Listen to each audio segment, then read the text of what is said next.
याद रखना, संत शक्ति जागृत हुई थी 6 दिसंबर 1992 को। बाबरी ढांचा सत्यानाश हो गया था, समाप्त हुआ था। बिहार की सरकार का कार्य पूरी तरह हिंदू विरोधी है। से विवादों को जिंदा करो जिस पर तुष्टीकरण की राजनीति के वातावरण बने। योगी आदित्यनाथ ने अभी कोई ऐसा काम नहीं किया है जिस पर उनको आरोप उन पर मढ़ा जाए। उनके लोग नीचे बैठकर समाज को बांटने वाला सारा काम करें।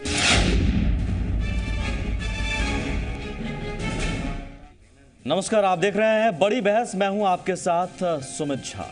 सियासत में हवा बहुत मायने रखती है। इस हवा के सहारे ही सियासतदान लंबी उड़ान भरते हैं। ये हवा खुद सियासतदान ही बनाते हैं और हवा का रुख भी खुद ही मोड़ते हैं। जरूरी नहीं कि दिल्ली में जो हवा बनाई जाए वही हवा 1000 किलोमीटर की दूरी पर बनी रहे। 2015 में बिहार में विधानसभा चुनाव होने हैं, सो यहां भी हवा बनाने और रुख तय करने की कवायद शुरू हो गई है।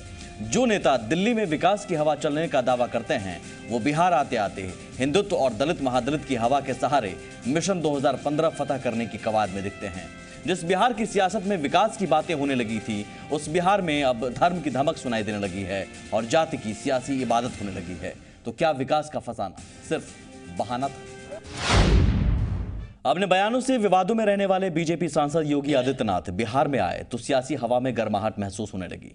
इस गर्माहट की बची खुशी गर्मी को योगी आदित्यनाथ ने 6 दिसंबर को लेकर बयान देकर बढ़ा दी, जिस पर अब बिहार की सियासत उबल पड़ी है। हर प्रांत में इस प्रकार का कार्यक्रम होना चाहिए। याद रखना, संत शक्ति जागरूक हुई थी 6 दिसंबर 1992 को। बाबरी ढांचा सत्यानाश हो गया था, समाप्त हुआ था। और संत शक्ति जागरूक हुई है तो भारत विरोधी और हिंदू विरोधी उन ढांचों को भी तहस नहस करने में महत्वपूर्ण भूमिका का निर्वहन करेगी। याद रखना, संत शक्ति जागरूक हुई थी 6 दिसंबर 1992 को। बाबरी ढांचा सत्यानाश हो गया था। हाँ, बिहार की सरकार पूरी तरह हिंदू विरोधी है। सनसनीखेज और विवादित बयान बीजेपी सांसद योगी आदित्यनाथ का है, लेकिन बिहार में बीजेपी ने मानो अपने मिशन 2015 का बीजारोपण कर दिया है। घर वापसी का नारा देकर बीजेपी सांसद ने बिहार में सियासी विरोधियों की घेराबंदी के लिए धर्म के नाम पर चुनावी धमाचौकड़ी की शुरुआत कर दी है। हाँ, बिहार की सरकार का कार्य पूरी तरह हिंदू विरोधी है, विकास विरोधी है। इस सरकार के द्वारा यहां पर जनभावनाओं के साथ खिलवाड़ किया जा रहा है। वोट बैंक के लिए राष्ट्रीय सुरक्षा के साथ खिलवाड़ हो, वोट बैंक के लिए हिंदू जनभावनाओं के साथ खिलवाड़ हो, यह सरकार उन कार्यों को यहां पर कर रही है। और मुझे लगता है कि इसलिए बिहार की सरकार कटघरे में खड़ी है। जाहिर है बीजेपी की नजर बिहार में मिशन 2015 पर है। लोकसभा चुनाव में बीजेपी ने लोजपा के साथ गठबंधन कर जातीय समीकरण गांठने का बेहद सफल फॉर्मूला इजाद कर लिया था। और अब क्यों ना माना जाए कि धर्म को लेकर बिहार में बीजेपी ने उस एजेंडे को पकड़ लिया है जिसमें उसके कई नेताओं को सियासी सहूलियत दिखाई देती है। बिहार में आदित्यनाथ का आना, ऐसे बयान देना जिससे धर्म के आधार पर गोलबंदी हो और फिर इस तरीके का समर्थन करना सिर्फ एक संयोग नहीं हो सकता। कोई आदित्य योगी नाथ ने कोई ऐसा काम नहीं किया है जिससे उन पर कोई उंगली उठा सके। तो योगी आदित्यनाथ के कदम का आप समर्थन करते हैं? योगी आदित्यनाथ ने अभी कोई ऐसा काम नहीं किया है जिस पर उनको आरोप उन पर मढ़ा जाए। उत्तर प्रदेश में लव जिहाद, बिहार में घर वापसी की बातें। बीजेपी के दूसरे मिजाज के नेताओं को मौका मिला है कि वो पार्टी के उस चेहरे पर ही भरोसा करें जिसे बीजेपी का दूसरा मिजाज शायद छोड़ देना चाहता है। लेकिन बिहार में योगी आदित्यनाथ अगर आते हैं तो बीजेपी के लिए भी सहज रहना आसान नहीं होगा। योगी नाथ तो एक मुखड़ा है। ये सब कुछ प्रधानमंत्री नरेंद्र मोदी के इशारे पे एक टीम है बीजेपी में, जिसमें कुछ एमपी हैं, कुछ मिनिस्टर हैं उनके, जिनका ये काम है कि कुछ ऐसे विवादों को जिंदा करो जिस पर तुष्टीकरण की राजनीति के वातावरण बने, समाज में विद्वेष फैले और वोटों का ध्रुवीकरण। इधर से इधर करा देना या घर वापसी करना, यह सब तो जो मूल विषय है इस देश का, उससे ध्यान बांटने के लिए लोग कर रहे हैं। इसलिए हम लोग बराबर कहते हैं कि दिल्ली में बैठकर लोग विकास की बात करेंगे और उनके लोग नीचे बैठकर समाज को बांटने वाला सारा काम करेंगे। दरअसल बिहार में एक जमाने में लालू प्रसाद यादव ने लाल कृष्ण आडवाणी का रथ रोका था और नीतीश कुमार ने नरेंद्र मोदी को थामने की कोशिश की थी। अब लालू और नीतीश एक साथ हैं। बीजेपी के सामने दोहरी चुनौती है और इसलिए उसके पास फॉर्मूला टाइम टेस्टेड है। पटना से आनंद अमृतराज और हाजीपुर से ब्रिजमोहन पांडे, ज़ी-मीडिया। तो क्या विकास के एजेंडे पर अब भरोसा नहीं रहा और क्या एक बार फिर से धर्म और जाति के इर्द गिर्द ही बिहार की राजनीति घूमेगी? हमारे साथ बड़ी बहस में जो पैनल है, सबसे पहले आपका परिचय करवा दें। प्रोफेसर नवल किशोर चौधरी साहब हैं, बहुत स्वागत है आपका सर। और प्रेमरंजन पटेल जी हैं, बीजेपी विधायक। विनोद मिश्र जी हमारे साथ कांग्रेस की तरफ से हैं और साथ ही अजय आलोक जी हैं जेडीयू की तरफ से। बहुत स्वागत है आप सभी का। सबसे पहला सवाल प्रेमरंजन जी, विकास के एजेंडे पर क्या आपका भरोसा अब नहीं रहा? जो धर्म और जाति की, पूर्णिया में महादलित रैली आप करते हैं, महादलितों के हितों की आप ठीक है बात करते हैं, लेकिन अब दलित महादलित को लेकर आप उग्र रूप अपना रहे हैं।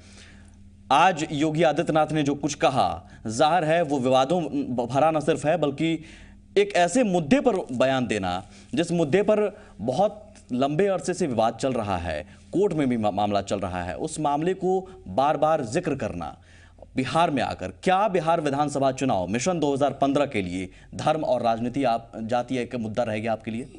देखिए, विकास मेरा मुख्य मुद्दा है और विकास के सहारे ही हम देश को आगे ले जाना चाहते हैं, देश को प्रगति के मुख्य धारा में जोड़ना चाहते हैं, देश को परम वैभव पर पहुंचाना चाहते हैं, देश को उन्नति के सर्वोच्च शिखर पर पहुंचाना चाहते हैं। विकास मूल एजेंडा भारतीय जनता पार्टी का है और आगे भी रहेगा। जहां तक आपने कहा कि पूर्णिया में महादलित जो समाज के पिछड़े हुए व्यक्ति हैं, जो समाज के सबसे अंतिम पायदान पर रहने वाले व्यक्ति हैं, जिनका विकास अभी तक नहीं हुआ ठीक है, आप योगी आदित्यनाथ विकास से अवरुद्ध किया गया है, रोका गया है, योगी आदित्यनाथ विकास को भी मुख्य धारा में, उनके विकास के साथ साथ उनको मुख्य धारा में जोड़ना भी भारतीय जनता पार्टी का मुख्य दायित्व और कर्तव्य है। योगी आदित्यनाथ पर आइए आप। योगी आदित्यनाथ जी ने कोई ऐसी बात नहीं कही है। योगी आदित्यनाथ उस मुद्दे का जिक्र करना क्या अभी जरूरी है, जिस मुद्दे को लेकर कोर्ट में मामला चल रहा है और जिस मुद्दे को लेकर आपको भी पता है कि इसका जिक्र नहीं किया जाए?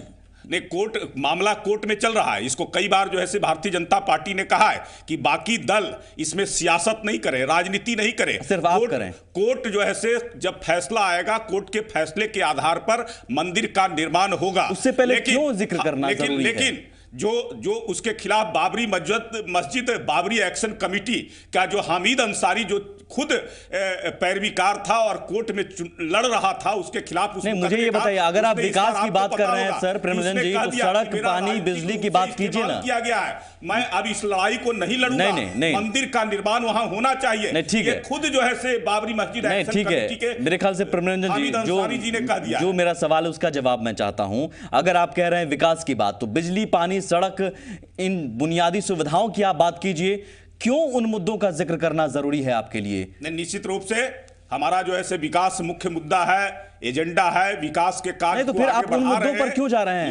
लेकिन लोगों के मनोबल को बढ़ाने का भी काम करते हैं, लोगों का आस्था को भी तो बाबरी ढांचा अक्षुण्ण बनाए को लेकर आप बयान देकर मनोबल बढ़ाते हैं, को विखंडित होने देना नहीं चाहते हैं। और जहां तक जो है राम मंदिर के सवाल को योगी आदित्यनाथ जी ने कहा है, आज कोई नई बात नहीं है। योगी आदित्यनाथ जी पहले से भी कहते रहे हैं, पहले से भी आप अभी विकास की बात कर रहे हैं और विकास की बात करते करते इधर क्यों चले जा रहे हैं? मेरा सवाल सीधा यही है, क्या जरूरी है आपके लिए अभी ये बात करना? नहीं, वो भी जरूरी है, वो भी आवश्यक है।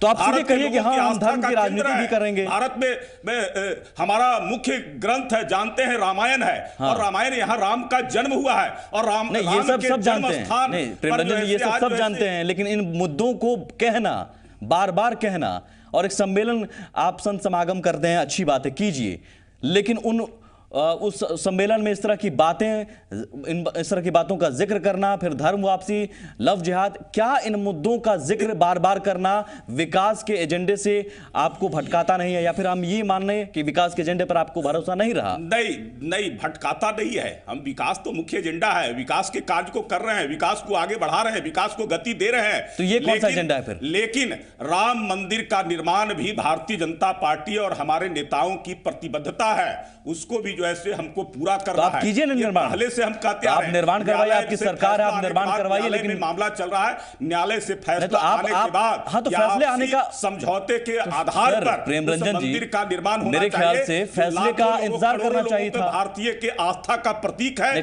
केंद्र है हुआ, ठीक है, लेकिन क्या फैसले का इंतजार हम नहीं कर सकते हैं? और उससे पहले क्या उन मुद्दों को लेकर हम बार बार इस तरह के बयान देने से नहीं बच सकते हैं? अगर फैसला आने का इंतजार हम करें तो अगर फैसले का इंतजार नहीं किया गया था तो अब तक का वहां भव्य मंदिर का निर्माण हो जाता। क्यों इस तरह की बातें बार-बार किया जा रहा है? सवाल है क्यों इस तरह की बातें कर रहे हैं? कारण से जो ऐसे अभी तक निर्माण मेरा सवाल सर, मेरा सवाल का जवाब, क्यों इस तरह की बातें बार-बार की जाए? मुझे मैं तो कह रहा हूं कि वो प्रतिबद्धता है भारतीय जनता पार्टी की, और करोड़ों लोगों का, भारत के करोड़ों लोगों के आस्था का केंद्र है। वो सब लोग चाहते हैं, सब लोगों की इच्छा है, सब लोग की मैं आऊंगा प्रोफेसर साहब, मैं आपके पास, क्या ये है कि विकास का सिर्फ फसाना एक बहाना है और बाकी धर्म और जाति ही सिर्फ मुद्दा है? बांग्लादेश में होगा, धर्म और जाति सिर्फ मुद्दा है, कहां होगा? प्रोफेसर साहब बोलिए, क्या धर्म और जाति ही एक मुद्दा रह गया है सियासतदानों के लिए? यहाँ की मुख्य पार्टियों के लिए यही मुद्दा रह गया, और बीजेपी इसको एग्रेसिव ढंग से सामने ला रहा है। दूसरी पार्टियां जो बीजेपी का विरोध करती हैं उसको छद्म रूप से सामने लाती हैं। ये मेरी सोच है, आप इससे सहमत हों ना सहमत हों। आपको याद होगा कि पिछले चुनाव में बीजेपी के विरोध में जो पार्टियां हैं उनका बार बार कहना था कि आप सत्ता में आए, एनडीए में, आपने मंदिर क्यों नहीं बनाया, आपने वादा खिलाफी की। याद दिला रहे थे ये लोग जो अपने को सेकुलर पार्टीज करें, याद क्यों दिला रहे थे? उस समय भी कहना चाहिए था कि आपको ये करना आपका गलत है, आप वादा खिलाफी क्या? अरे इस तरह में तो वादा खिलाफी भी हो तो उसको वेलकम करना चाहिए। गलत चीज को अगर कोई गलती से हम उसको याद दिलाते हैं। हम लोग दो कम्युनल पॉलिटिक्स और जात की राजनीति से आगे बढ़कर देखना चाहते ही नहीं हैं, और इसका कारण है कि हमारी पॉलिटिकल पार्टी डेमोक्रेटिक नहीं रह गई है। जनता से उसका संबंध करीब करीब टूट चुका है। जन अपेक्षाओं की चर्चा करती है इलेक्शन के वक्त, चुन के जाने के बाद वो एक क्लास है, स्मॉल क्लास है, पॉलिटिकल क्लास, उसके वेस्टेड इंटरेस्ट को प्रोटेक्ट करने में और जो बड़े बड़े घराने हैं उनको प्रोटेक्ट करने में लगे हुए रहते हैं। इसलिए विकास करते नहीं है, 5 साल काम नहीं करेंगे। तो क्या सबसे आसान तरीका होता है जात और धर्म के नाम पर लोगों को इमोशनली मोबिलाइज कर दो, वोट बटोर लो, सत्ता में आ जाओ। लेकिन यह देश के हित में नहीं।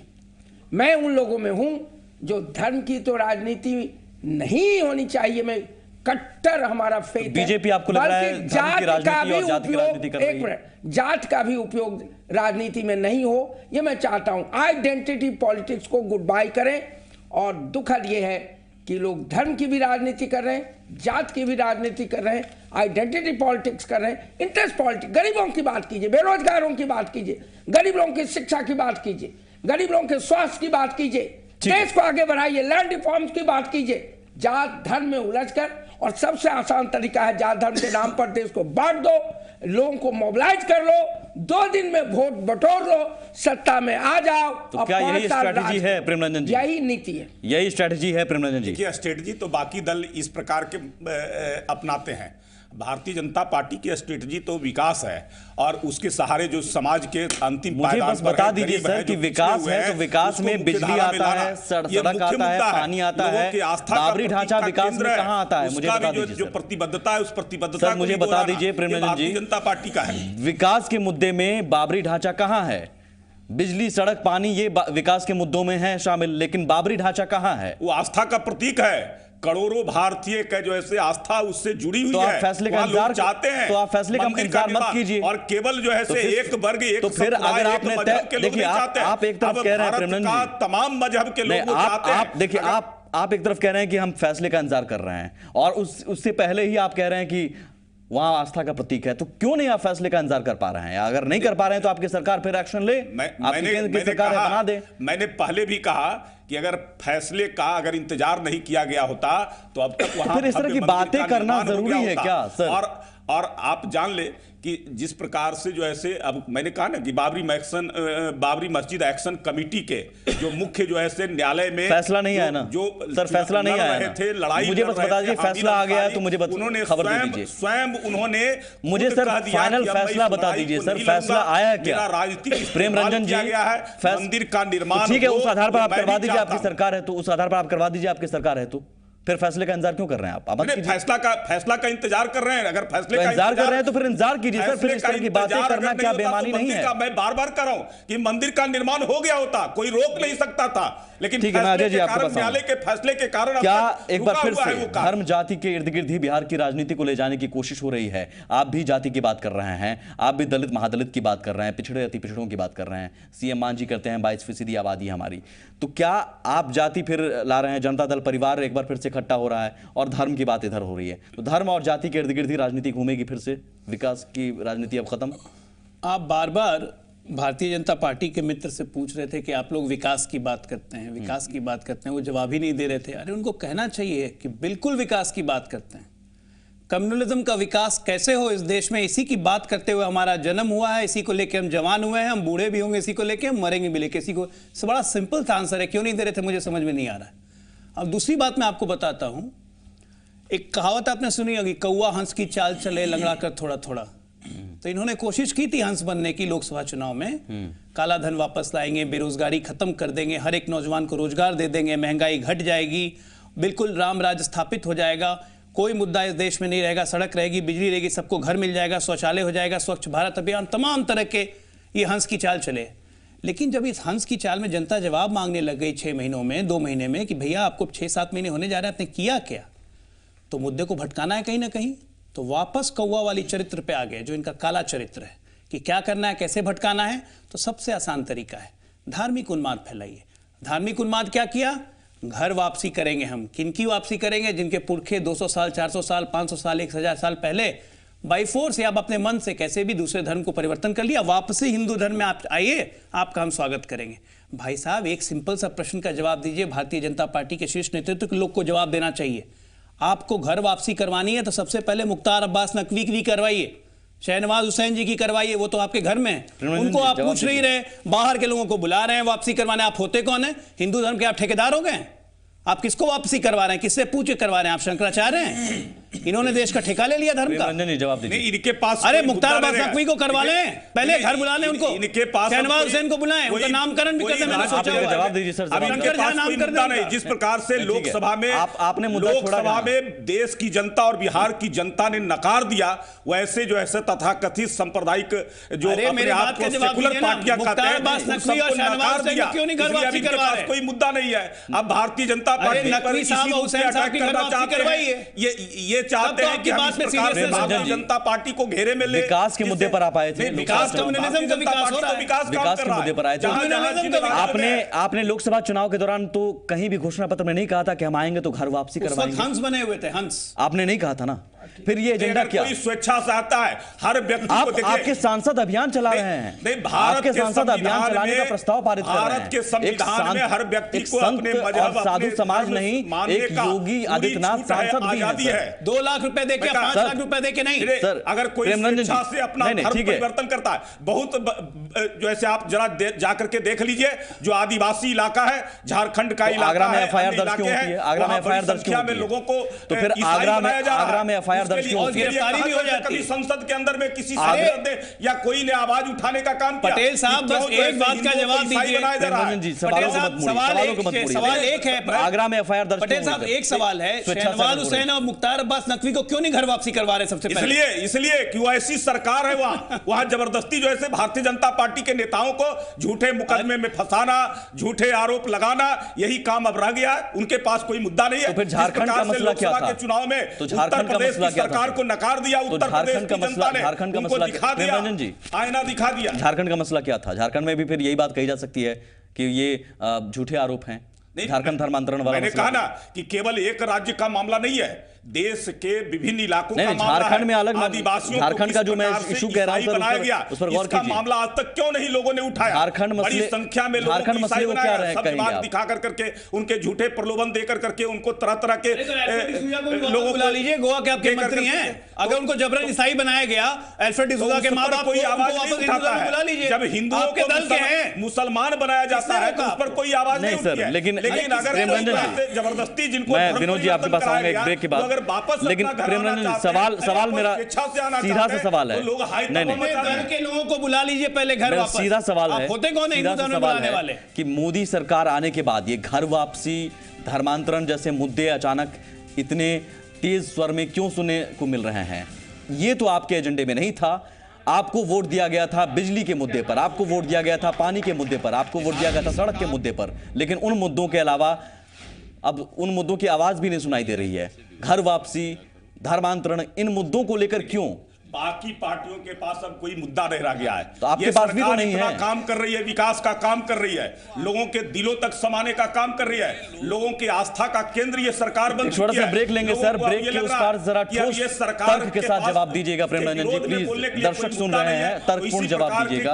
मैं विनोद जी आऊंगा आपके पास। का कार्य पूरी तरह हिंदू विरोधी है। से विवादों को जिंदा करो जिस पर तुष्टीकरण की राजनीति के वातावरण बने। योगी आदित्यनाथ ने अभी कोई ऐसा काम नहीं किया है जिस पर उनको आरोप उन पर मढ़ा जाए। उनके लोग नीचे बैठकर समाज को बांटने वाला सारा काम करें।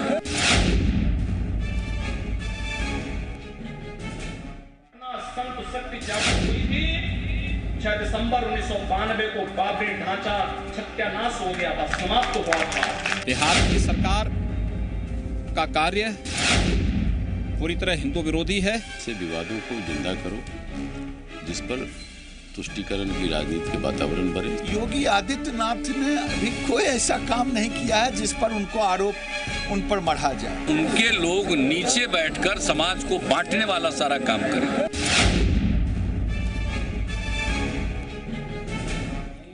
तो क्या मिशन 2015 में यही कुछ है? धर्म की धमक और जाति की इबादत और धर्म जाति के इर्द गिर्द ही बिहार की राजनीति घूमेगी। मिशन 2015 के लिए क्या यही हवा बनाने की कोशिश हो रही है? हम इसी पर चर्चा कर रहे हैं। मैं विनोद जी आपके पास आऊँगा। कांग्रेस का क्या रुख है? और कांग्रेस दरअसल जिसके साथ है, जेडीयू आरजेडी के साथ है, जाति की राजनीति पहचान रही है, लेकिन आप भी तो फिर वही कर रहे हैं। देखिए, कांग्रेस पार्टी कभी जात पात और धर्म की राजनीति नहीं की है। हम नीति और सिद्धांतों की राजनीति करते रहे और अभी भी कर रहे हैं। ठीक है, समर्थन है जदयू को, इसमें दो राय नहीं है, लेकिन सेकुलरिज्म के नाम पर है, उनको बिहार के विकास के नाम पर है। लेकिन दूसरी तरफ आदित्यनाथ जी की जो बयान चला रहे हैं, जिस पर चर्चा कर रहे हैं, इस तरह के सैकड़ों आदित्यनाथ पूरे इंडिया में घूम रहे हैं, जिनका जन्म ही विवाद और विनाश से हुआ है। उनसे अपेक्षा क्या करेगी देश की जनता? आप हम क्या कर सकते हैं? ये विवादों के सीढ़ी पर चढ़ के इतनी दूरी तय किए हैं तो स्वाभाविक है विवाद पैदा करेंगे। आपने संसद में देखा कि गोडसे को जो आदमी शहीद कह सकता है, जिसका सांसद, उस पार्टी की क्या स्थिति हो सकती है? जिस इनके सांसद एक साध्वी ने कहा कि रामजादो और रामजादो वो नहीं देंगे अभी।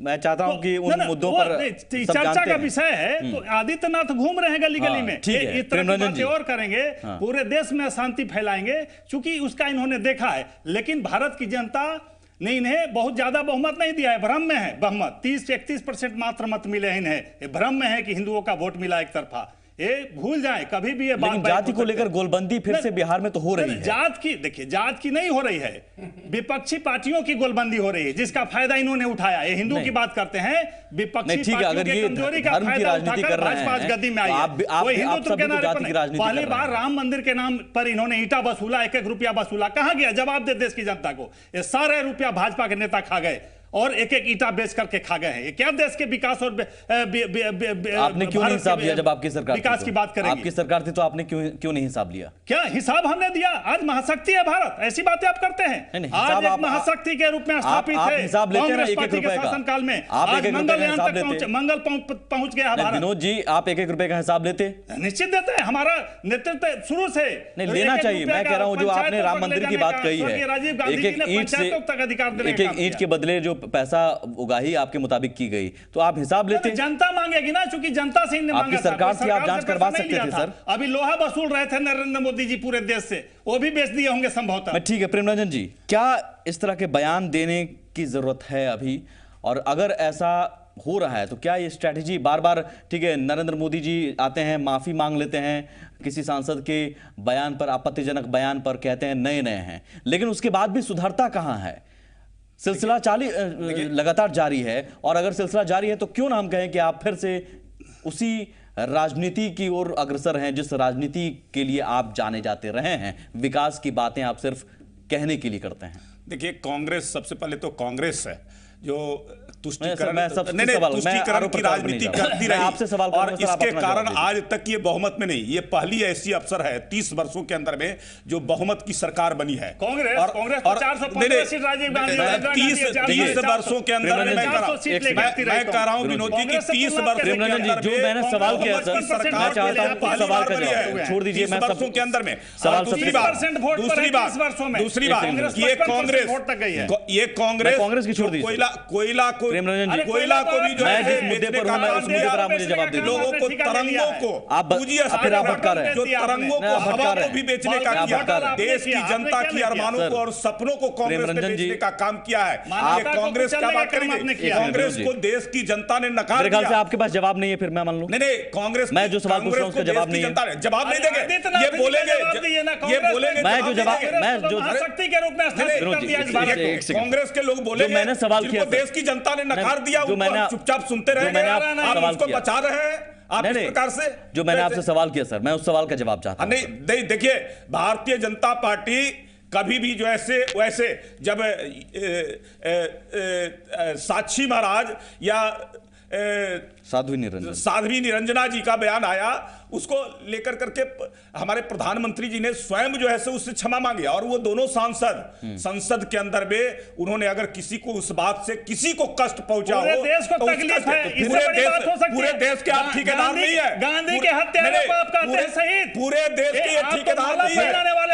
योगी आदित्यनाथ पर फिर से क्यों इस मुद्दे पर बोलते हैं? पूरे देश के ये कांग्रेस के लोग ठेकेदार नहीं है, देश की जनता ने उनको नकार दिया, देश की जनता ने बाहर कर दिया सत्ता से, और ये पूरे देश का ठेकेदार बने हुए हैं, ये देश की ठेकेदार बने हुए हैं, देश की जनता तो आपको बाहर कर दिया सत्ता से बाहर। मेरा सवाल ये, जिन लोगों को तकलीफ हुआ था, क्या योगी आदित्यनाथ के बयान से किसी को ठेस नहीं पहुंचेगी?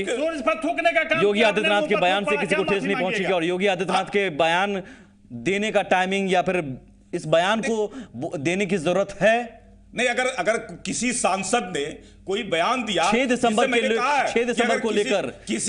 को लेकर कुछ कहना अभी जरूरी है। अगर उससे ठेस पहुंची हो, किसी को दुख हुआ हो, किसी को तकलीफ हुआ हो, साक्षी महाराज और साध्वी निरंजना ज्योति जी ने स्वयं जो है संसद के अंदर में उन्होंने माफी मांगा कि मैं उनको, तो फिर सिलसिला रुकता क्यों नहीं? सिलसिला योगी आदित्यनाथ जी के, जब सोनिया गांधी प्रधानमंत्री नरेंद्र मोदी को जब मौत का सौदागर कर रहे थे, उस समय क्या हुआ था? उस समय क्यों नहीं बोल रहे थे? मौत का सौदागर नरेंद्र मोदी को कर रहे थे, उस समय क्या नहीं बोल रहे थे? प्रेमनंदन जी, मेरे ख्याल से सवाल का जवाब आप मुकम्मल तौर पर नहीं दे पा रहे हैं। आप बचा रहे हैं, मैं किसी को नहीं बचा रहा हूं, मैं किसी को नहीं बचा रहा हूं। आप जो है इनको छूट देते हैं बोलने के लिए। मैं योगी आदित्यनाथ जी के बयान को लेकर आपसे सवाल कर रहा हूं। इनके सवालों का जवाब इनको जो उठाएंगे आपने दे दिया, आपने कह दिया। प्रेमनंदन जी, मैंने कहा कि जो ऐसे उन्होंने माफी मांगा, दोनों ने योगी आदित्यनाथ जी के बयान, योगी आदित्यनाथ जी के बयान, मांग लिया संसद, मेरी बात तो सुनिए। योगी आदित्यनाथ जी के बयान को लेकर आपको लगता है कि यह बयान देने की अभी जरूरत है? 6 दिसंबर को जैसे मुद्दों को लेकर अभी बोलना जरूरी है? योगी आदित्यनाथ जी ने कोई ऐसी बात नहीं की है जिससे किसी को कोई जरूरी है इस तरह के मुद्दों को सुनना, किसी को कष्ट हो, तकलीफ नहीं हुई सर। हामिद अंसारी, मैंने कहा पहले भी कहा कि हामिद अंसारी जो बाबरी मस्जिद एक्शन कमेटी का है, उसने स्वयं फैसले का इंतजार क्यों नहीं कर रहे सर? फैसले का इंतजार कर लीजिए, से वापस लेता हूं ना। प्रोफेसर साहब, लोग मेरा राजनीतिक इस्तेमाल कर रहे हैं, मैं भी चाहता हूं कि राम मंदिर का निर्माण हो। करवाइए ना, फिर क्यों नहीं होगा? करवाइए, फिर फैसले का इंतजार क्यों कर रहे हैं? आस्था का केंद्र है, फैसले का इंतजार क्यों कर रहे हैं? चाहते हैं, देश की जनता चाहती है मंदिर का निर्माण हो। बोल क्यों रहे हैं? जिस दिन वो कोर्ट का फैसला आ जाएगा या आपसी फैसले के आधार पर मंदिर का निर्माण होगा। दो तरह की बातें आप कर रहे हैं, रोक नहीं सकता है। दो तरह की बातें आप कर रहे हैं। एक तरफ फैसले आ जाएगा, और एक तरफ वहां निर्माण होना चाहिए। या तो आप फैसले का इंतजार कर लीजिए, या तो फैसले का इंतजार आएगा तब उसके बाद फैसले का इंतजार क्यों नहीं कर सकते? सारे रुपए खा गए हम उसको मैं प्रेम रंजन जी, मेरा सीधा सवाल आपको स्थापित हुए हैं। मेरा प्रेम रंजन जी सीधा सवाल है, आप फैसले का इंतजार करने की बात कर रहे हैं, तो क्या हम इंतजार नहीं कर सकते हैं? इन मुद्दों को लेकर बिना कुछ बोले इंतजार नहीं कर सकते हैं, या बोलना जरूरी है? नहीं तो फिर हामिद अंसारी जो बाबरी मस्जिद एक्सीडेंट जो मुकदमा लड़ रहे हैं, सर मैं कहां कह रहा हूं आप, उन्होंने क्यों अपना नाम वापस ले लिया मुकदमा से? उन्होंने कहा कि मैं अब इस मुकदमे में अंतिम फैसला, अंतिम फैसला मैं भी चाहता हूं कि मंदिर का अंतिम फैसला नहीं आया ना, उसी स्थान पर हो। अंतिम फैसला नहीं आया, अंतिम फैसला नहीं आया ना। मैंने खुद जब जो मुकदमा लड़ रहे हैं, पैरवी कर रहे हैं, ठीक है, आप उनको मान लीजिए, चाहते हैं कि मंदिर का निर्माण, आप उनको मान लीजिए, उनकी बातों को आधार मान लीजिए। जरूर, जो मुकदमा लड़ने वाला सरकार बनाए, फिर जब वापस ले रहा है, वही बनाए, मुकदमा से नाम वापस ले रहा है, आपकी सरकार बनाए जो ऐसे मंदिर का निर्माण आप बनाए, आपकी सरकार है, जरूर बनेगी। मंदिर का निर्माण आस्था का केंद्र बना हुआ है, पूरे भारत के लोगों का फैसले का इंतजार करने की बात क्यों कर रहे हैं? जनता चाहती है तो फैसले का इंतजार करने की बात क्यों कह रहे हैं? फैसला मैंने कहा ना कि जब हामिद अंसारी खुद जो ऐसे पैरवीकार है वो वापस हो गए, अंतिम फैसला आने दीजिए, अंतिम फैसला तो आने दीजिए, इतना तो जरूर कर सकते हैं ना। जब तो क्या ये बिना बोले इन मुद्दों पर, तो फैसला भी क्या इन मुद्दों पर बिना बोले हम इंतजार नहीं कर सकते हैं इस फैसले का? जब पैरवीकार वापस नाम ले लेता है, गवाह देने वाला वापस हो जाता है, तो फैसला किसके पक्ष में जाएगा? देखिए सीधा सवाल है सर, सीधा जवाब दीजिए भाई। चलिए बढ़ाइए। मैं प्रोफेसर साहब जी, देखिए महत्वपूर्ण प्रश्न यह है कि मानवता का हित क्या है, समाज का हित क्या है, राष्ट्र का हित क्या है, पार्टी का हित क्या है, व्यक्ति का हित क्या है। होता यह है कि हम बड़े सवालों को गौन कर रहे हैं राजनीति के लिए। देखिए धर्म की बात करना, धर्म के आधार पर समाज को बांटना, और मैं सम्मान के साथ कहता हूं जेडीयू के प्रतिनिधि और कांग्रेस या जो भी हो, जात के आधार पर भी अप टू ए पॉइंट जो पिछड़ा है, दलित है, उसको मोबिलाइज आपने किया कुछ एम्पावरमेंट के लिए, मैं समझ सकता हूँ, लेकिन उसको यूज करना राजनीति इलेक्शन के लिए, वह भी ना मानवता के हित में नहीं है, समाज को राष्ट्र के हित में नहीं है, वो समाज को बांटता है। दुखद यह है कि बीजेपी, ठीक ही कहा शर्मा जी ने, ये बीजेपी शुरू से जब से गठन हुआ है तब से आप इसका जो कोर है वो हिंदू राष्ट्रवाद का समर्थक है, इंडिया को एक हिंदू राष्ट्र के रूप में देखना चाहता है। आपने बहस में भी देखा कि उन्होंने कहा बंटवारा ही धर्म के आधार पर हुआ। नेचुरली वो एजेंडा ये भूल नहीं पाते हैं, और उनकी दूरदृष्टि वही है, वो हिंदू राष्ट्रवाद, और तो एक फेथ भी है इनको हिंदू राष्ट्र के रूप में। मैं नहीं मानता कि यह सही है, मैं भारत को एक हिंदू राष्ट्र के रूप में देखना नहीं चाहता हूं, लेकिन क्या विकास की बातें, मेरा जो सवाल है सर, विकास की बातें, विकास का एजेंडा सिर्फ छलावा है? मैं आ रहा हूं, मुझे कंप्लीट करने दीजिए।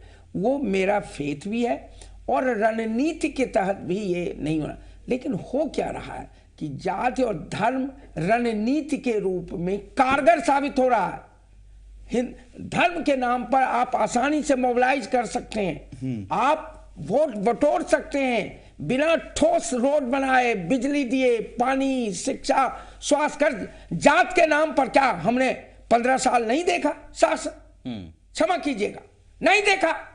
और कहा करते थे उस समय के नेता कि विकास हमारा मुद्दा नहीं है, मत कहिए। उसी तरह इन्होंने धर्म अपना लिया, और आज स्थिति है कि जेडीयू के नेता चले थे विकास की बात, वो एक कदम आगे बढ़े, फिर वापस हो गए। तो स्वाभाविक रूप से जाति और धर्म बिहार की राजनीति को ग्रस्त विकास की बातें और विकास की बात करना छलावा से बीजेपी के लिए नहीं है, नीतीश कुमार के लिए भी है, लालू प्रसाद यादव जी के लिए भी है। यहाँ की सारी पार्टियां हमें ठग रही हैं। हमको शिक्षा चाहिए, स्वास्थ्य चाहिए, रोजगार चाहिए, गरीब लैंड विकास की बातें आपने भी शुरू की थी, लेकिन आप फिर से यूटर्न ले रहे हैं, और वही माई समीकरण के सहारे राजनीति करने वाली पार्टी के साथ हैं। आप भी दलित, महादलित, पिछड़ों, अति पिछड़ों की बात कर रहे हैं। मैं सीधे कहना चाह रहा हूं, मैं आदरणीय चौधरी जी की बातों को, जो उन्होंने जदयू के परिप्रेक्ष्य में कहा है, उसको सिरे से नकारता हूं। सबसे पहली बात कि हमने जाति की राजनीति नहीं की। मैंने पिछले बार भी आपको कहा था कि अगर नीतीश कुमार जाति की राजनीति करते तो उनको राजनीति में रहने का हक नहीं है, क्योंकि बिहार में उनकी आबादी जाति की 1.5% भी नहीं है। बात तो मेरे आप सुनिए, हमने हमेशा जमात की राजनीति की, इसका हमें गर्व है। और उस जमात की राजनीति करने का आज ये मतलब हुआ कि आज जितने पिछड़े और अति पिछड़े और महादलितों की बात कर रहे हैं, आज वो समाज की एक पंक्ति में आ गए। अब मुझे बात करने दीजिए, मैंने सबको लेके चल रहा, मैंने आपको नहीं टोका था, प्लीज धैर्य रखें 2 मिनट। उन्होंने बहुत अच्छी बात कही चौधरी जी ने एक और बहुत अच्छी बात कही हिंदू राष्ट्र की, कि ये बंटवारा किस आधार पे हुआ था, ये बीजेपी का मानना है, इनके एजेंडे में है हिंदू राष्ट्र। मैं तो कहता हूं अगर आपके एजेंडे में हिंदू राष्ट्र है तो आज आपके पास बहुमत है, joint session of parliament call कीजिए। इंदिरा गांधी ने किया था 1976 में, 42nd amendment to the constitution लाया था और सेक्युलर और सोशलिस्ट कॉन्स्टिट्यूशन में ऐड करवाया था। अगर आप में ताकत है, अगर आप में हिम्मत है, गट्स हैं, अगर सही में हिंदूवादी हैं तो लागू कीजिए, इस देश को हिंदू राष्ट्र बनाइए। कौन रोकता है आपको? आज तो बहुमत है आपके पास, आज नहीं करेंगे तो कब करेंगे? लेकिन ये करना नहीं चाहते। ये बात करेंगे इनके निचले तबके, हिंदू हिंदू हिंदू, मुसलमान हिंदू ईसाई, ताकि नफरत का बीज फैले, लेकिन ये हिंदू राष्ट्र कभी बनाएंगे नहीं। अगर इनकी हिम्मत है मोदी जी की तो करके दिखाएं, कभी नहीं करेंगे। अब दूसरी बात मैं कहना चाहूंगा, मैं अपनी बात खत्म कर दूंगा। किस दिन को इन्होंने मुद्दा बनाया? 6 दिसंबर। हम भारतीय संस्कृति के अनुसार हर दिन को अपने महापुरुषों के हिसाब से याद रखते हैं, ठीक है, चाहे वो 1 मिनट में खत्म कर लूं। 6 दिसंबर हमारे लिए बहुत अति महत्वपूर्ण दिन है, क्योंकि बाबा साहब अंबेडकर जो हमारे संविधान के रचयिता थे, उनका महापरिनिर्वाण दिवस हुआ था। उस दिन इन लोगों ने बाबरी मस्जिद ढा दी जानबूझ के, और आज उसी 6 दिसंबर का हवाला देख के योगी आदित्यनाथ सांसद होके बाबरी मस्जिद को याद कर रहे हैं। बाबा साहब को भूल गए और पाखंडी होके बीजेपी दलित और महादलित का सम्मेलन पूर्णिया में कर रही है। ऐसा पाखंड जनता के सामने आप कर रहे हैं और आपको शर्म नहीं आती आंख से? आप बात करते हैं राष्ट्रवाद की, लेकिन दलित महादलित की अगर आप बात कर रहे हैं तो नहीं, दलित महादलित ये बाबा साहब का सम्मान है। इस तरह की रैली तो जेडीयू भी करती है, आरजेडी भी करती है। हम 6 दिसंबर को महापरिनिर्वाण दिवस को मनाते हैं, हम 6 दिसंबर को बाबरी विध्वंस दिवस नहीं मनाते हैं जो ये मनाते हैं। ये रैली, दलित महादलित रैली तो आप भी करते हैं, पुरुषों का सम्मान आप करते हैं। आपको भी क्यों ना जाति की राजनीति हम कहें? जात की नहीं, हम तो जमात की राजनीति करते हैं। हम तो बोलते हैं जाति को मिलाकर महादलितों में एक जाति नहीं है, महादलितों में 22 जातियां हैं। जवाब लीजिए सर, एक छोटा सा। 1992 को बाबरी ढांचा सत्यानाश हो गया था, समाप्त हो गया था। बिहार की सरकार का कार्य पूरी तरह हिंदू विरोधी है। से विवादों को जिंदा करो, जिस पर तुष्टीकरण की राजनीति के वातावरण बने। योगी आदित्यनाथ ने अभी कोई ऐसा काम नहीं किया है जिस पर उनको आरोप उन पर मढ़ा जाए। उनके लोग नीचे बैठकर समाज को बांटने वाला सारा काम करें।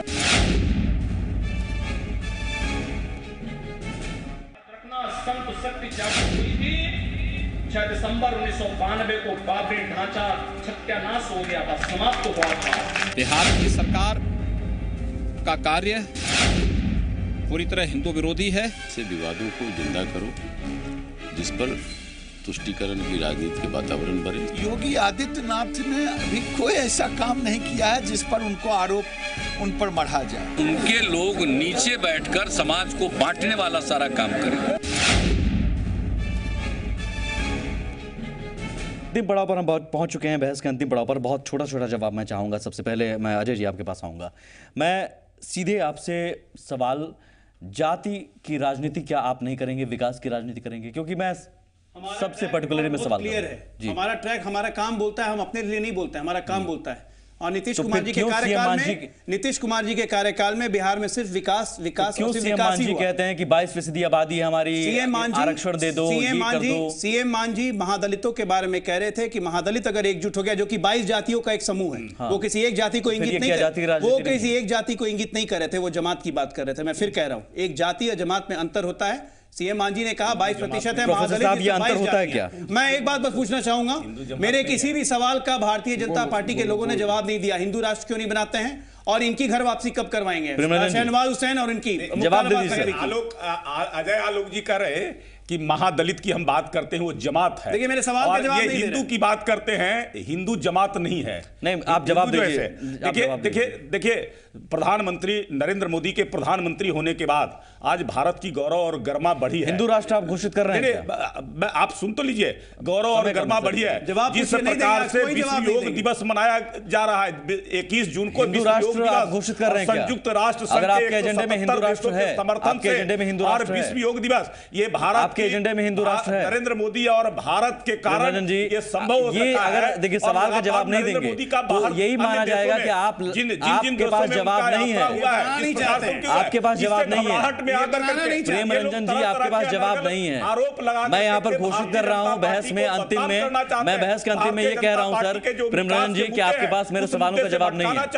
मैं आपके पास जवाब नहीं है, मैं तय कर रहा हूँ, मैं बहस में कंक्लूजन में ही जा रहा हूँ, आपके पास जवाब नहीं है। पार्टी विकास के मुद्दे हिंदू राष्ट्र आपका एजेंडा है क्या? हिंदू राष्ट्र आपका एजेंडा है? हिंदू राष्ट्र एजेंडा कहाँ है? हिंदू राष्ट्र जो ऐसे आप करें, हम कर रहे हैं कि विकास का मुद्दा भारत के लिए राष्ट्र नहीं है आपके और विकास का मुद्दा है हिंदू राष्ट्र नहीं है भारत के जो बहुसंख्यक वर्ग है उसके मान सम्मान की रक्षा करना भारतीय जनता पार्टी का दायित्व है, कर्तव्य है और उसको हम आगे इसी प्रकार से अल्पसंख्यकों के बारे में आपकी जिम्मेदारी नहीं है। मैं कह रहा हूं कि हिंदुओं से ज्यादा जो है सेकुलर नहीं हो सकता है। हिंदू जब जाते हैं किसी धर्म क्या आपकी सरकार अल्पसंख्यकों के लिए जिम्मेदार नहीं है? जवाब देने हिंदू सेकुलर है। देखिए ये सेकुलर पूरे विश्व के अंदर में आपकी सरकार आप सारे धर्मों का सवाल प्रेम रंजन जी अगर कोई करता है तो हिंदू करता है। सेकुलर हो गए।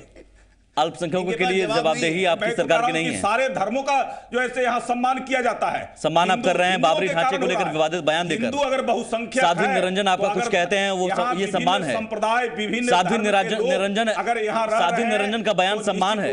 हिंदुओं की ये पूरी तरह से इनका चेहरा और चरित्र अलग अलग होता है, वो सुरक्षित यहाँ रह रहे हैं। ठीक है, मैं मानता हूं कि समाज मानवता और देश के हित में है कि हम धर्म और जात की राजनीति अवलंब छोड़ें।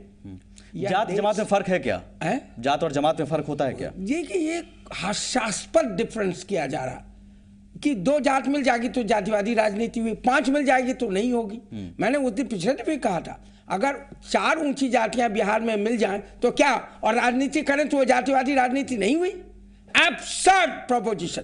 देखिए जाति को राजनीति का आधार बनाना, जाति को और धर्म को राजनीति का आधार बनाना देश की डेमोक्रेसी के लिए सबसे बड़ा खतरा है, समाज के लिए, मानवता के लिए।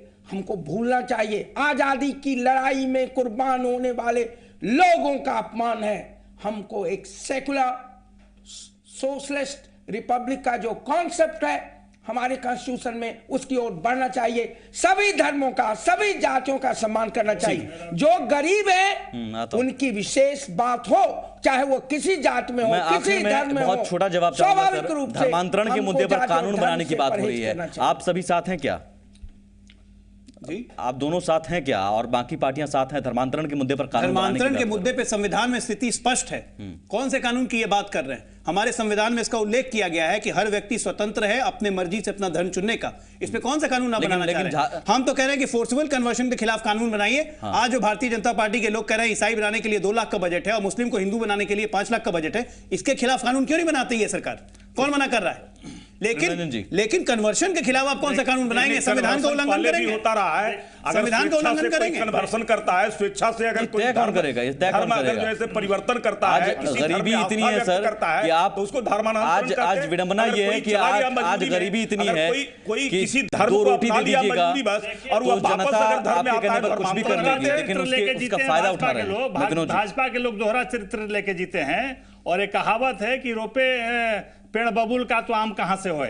तो शुरू में ही भाजपा के नेताओं ने बबूल का पेड़ रोपा है तो आम कहां से होगा? उसमें निश्चित रूप से देश तोड़ने वाली प्रवृत्ति शुरू से इनकी है और आज भी देश तोड़ने की बात नई पीढ़ी, वोटरों की नई पीढ़ी फैलाने की बात अब एक नया पेड़, देश में शांति फैलाने की बात करते हैं और जनता नहीं करने वाली है। वोटरों की अब नई बड़ी बातें कर रही है, एक नया भविष्य तैयार करना चाह रही है, एक नई राजनीति तय करना चाह रही है जिसमें सिर्फ और सिर्फ विकास की बातें हों। बहुत शुक्रिया आप सभी का, नमस्कार।